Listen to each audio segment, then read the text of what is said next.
Today I'm driving the new Toyota CHR, and it's Toyota's take on the world of compact crossovers. And as you can see, it's quite something.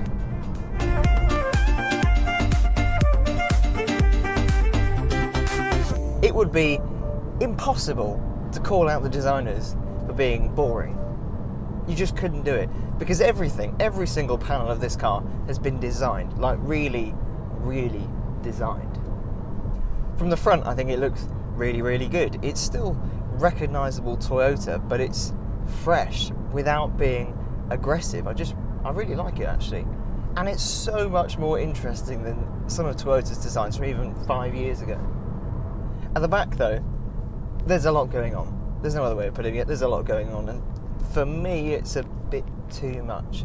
But as I said, overall, it's fresh, it's new, and it's still recognisable Toyota. But they've tried to do something different, and I like that. On the inside, it's a mixture of ordinary and actually quite interesting. The ordinary stuff, well, the buttons on the centre console, the switchgear, it's just not that interesting. And on the passenger side, because of the way the dashboard is sculpted, there's actually perhaps not as much room as you might imagine. But for the most part in here, it's actually really interesting. Like the 8-inch touchscreen that dominates my view forward, that comes as standard. You've got this matte finish kind of blue strip that runs across the whole of the dashboard and along the doors as well. That's quite cool. And there's diamonds everywhere, like this diamond effect on the door. I really like that. And better news still is that it's not just design but kind of cheap materials. Actually, everything in here feels pretty good. Design aside, you've got a choice of two engines. You've got a 1.8 litre petrol 4-cylinder and you've got a 1.2 litre petrol 4-cylinder. And contrary to what you might think, the 1.8 litre is actually the less powerful engine, and that's because the 1.2 has a turbo. So 114 brake horsepower, 137 foot-pounds of torque, 0 to 62 miles an hour takes 10.9 seconds, and the top speed is 118 miles an hour. Now, it doesn't make the most inspiring noise in the world, as I'll now demonstrate. And I would like a little bit more power, but actually, this is quite a fun engine. You need to rev it to get the most out of it, but it's very smooth, very even power delivery, and actually, even higher up in the revs, it doesn't feel like it's struggling particularly. It's just not a very powerful engine. I would like a little bit of extra power and torque, because I think that would really help on the motorway. For example, if you want to gently surge around someone, you can't do that. You've got to work the gears quite hard. But it's not a bad engine. Now, the 1.2 should manage around 47 mpg combined. On every journey I've done so far, actually, it's done more than 40 miles to the gallon, so that sounds all right. The hybrid version, the 1.8 though, that'll get 74 miles to the gallon, or at least that's what they claim.